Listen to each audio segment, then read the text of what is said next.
ನಮಸ್ಕಾರ ವೀಕ್ಷಕರೇ, ಶೇರ್ ಸುದ್ದಿ ಒನ್ ಚಾನೆಲ್ಗೆ ಸ್ವಾಗತ.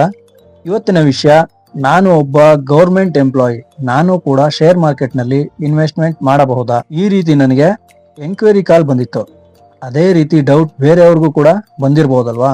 ಅದಕ್ಕೆ ಈ ಇನ್ಫಾರ್ಮೇಶನ್ ನ ನಮ್ಮ ಶೇರ್ ಸುದ್ದಿ ಚಾನೆಲ್ ನ ಮುಖಾಂತರ ಶೇರ್ ಮಾಡ್ತಾ ಇದ್ದೀನಿ. ಯಾವುದೇ ಗೌರ್ಮೆಂಟ್ ಡಿಪಾರ್ಟ್ಮೆಂಟ್ ನಲ್ಲಿ ಕೆಲಸ ಮಾಡ್ತಾ ಇರೋರಿಗೆ ಈ ಡೌಟ್ ಇದ್ದೇ ಇರುತ್ತೆ. ಗೌರ್ಮೆಂಟ್ ಜಾಬ್ ನಲ್ಲಿ ಇರೋರು ಸ್ಟಾಕ್ ಮಾರ್ಕೆಟ್ ನಲ್ಲಿ ಇನ್ವೆಸ್ಟ್ಮೆಂಟ್ ಮಾಡೋಕೆ ಯಾವುದೇ ತರ ರೆಸ್ಟ್ರಿಕ್ಷನ್ಸ್ ಇರಲ್ಲ. ಆದ್ರೆ ಒಂದ್ ಚೆನ್ನಾಗಿ ತಿಳ್ಕೊಳ್ಳಿ, ಅವರು ಟ್ರೇಡ್ ಮಾಡೋ ಹಾಗಿಲ್ಲ. ಟ್ರೇಡ್ ಅಂದ್ರೆ ಶಾರ್ಟ್ ಟರ್ಮ್ ಟ್ರೇಡ್ ಗಳನ್ನ ಮಾಡೋ ಹಾಗಿಲ್ಲ. ಫಾರ್ ಎಕ್ಸಾಂಪಲ್, 6 ತಿಂಗಳಿಗಿನ್ನ ಜಾಸ್ತಿ ಟೈಮ್ ನಲ್ಲಿ ಅವರು ಇನ್ವೆಸ್ಟ್ಮೆಂಟ್ ಮಾಡಿರ್ಬೇಕಾಗತ್ತೆ. ಲಾಂಗ್ ಟರ್ಮ್ ಇನ್ವೆಸ್ಟ್ಮೆಂಟ್ಗೆ ಅವಕಾಶ ಇರುತ್ತೆ. ಮತ್ತೆ ಇನ್ನೊಂದು ಕ್ವಶನ್ ಕೇಳ್ಬೋದು ನೀವು, ಗೌರ್ಮೆಂಟ್ ಜಾಬ್ ನಲ್ಲಿ ಇದ್ದವ್ರ ಹೆಸರಲ್ಲಿ ಡಿಮೆಟ್ ಅಕೌಂಟ್ ಇದ್ದು ಆ ಅಕೌಂಟ್ ನ ಅವರ ವೈಫ್ ಅಥವಾ ಅವರ ಮಕ್ಕಳು ಟ್ರೇಡ್ ಮಾಡಬಹುದಾ ಅಂತ. ಅದಕ್ಕೆ ಕೂಡ ರಿಸ್ಟ್ರಿಕ್ಷನ್ಸ್ ಇರುತ್ತೆ. ಅವರ ಹೆಸರಲ್ಲಿ ಡಿಮೆಟ್ ಅಕೌಂಟ್ ಇದ್ದು ಆ ಅಕೌಂಟ್ ನ ಬೇರೆ ಯಾರು ಕೂಡ ಯೂಸ್ ಮಾಡೋ ಹಾಗಿಲ್ಲ. ಬೇಕಿದ್ರೆ ಅವರ ವೈಫ್ ಅಥವಾ ಅವರ ಮಕ್ಕಳ ಹೆಸರಿನಲ್ಲೇ ಅಕೌಂಟ್ ನ ಓಪನ್ ಮಾಡಿ ಅವರೇ ಸಪರೇಟ್ ಆಗಿ ಟ್ರೇಡ್ ಮಾಡ್ಕೋಬಹುದು. ಆದ್ರೆ ಈ ಅಕೌಂಟ್ ನಲ್ಲಿ ಟ್ರೇಡ್ ಮಾಡಬಾರ್ದು. ಯಾಕಂದ್ರೆ ಈ ಗೌರ್ಮೆಂಟ್ ಜಾಬ್ ನಲ್ಲಿ ಇದ್ದವ್ರ ಅಕೌಂಟ್ ಅಲ್ಲಿ ಪದೇ ಪದೇ ಬೈ ಅಂಡ್ ಸೆಲ್ ಪ್ರೋಸೆಸ್ ನಡಿಬಾರ್ದು.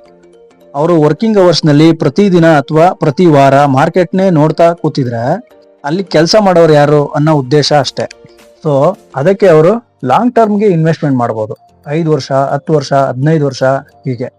ಅವರಿಗೆ ಪ್ರತಿ ತಿಂಗಳು ಸ್ಯಾಲ್ರಿ ಆದಾಗ 20%, 30% ಅವರ ಉಳಿತಾಯದ ದುಡ್ಡನ್ನ SIP ಕೂಡ ಮಾಡಬಹುದು. ಮಿನಿಮಮ್ 6 ತಿಂಗಳ ಕಾಲ ಅವರು ಆ ಇನ್ವೆಸ್ಟ್ಮೆಂಟ್ ನ ಕ್ಯಾರಿ ಮಾಡ್ಬೇಕಾಗತ್ತೆ. ಈ ಗೌರ್ಮೆಂಟ್ ಎಂಪ್ಲಾಯೀಸ್ ಗಳು ಟ್ರೇಡಿಂಗ್ ಅಂದ್ರೆ futures and options and others high risk financial instruments ಗಳಲ್ಲಿ ಭಾಗವಹಿಸೋ ಹಾಗಿಲ್ಲ.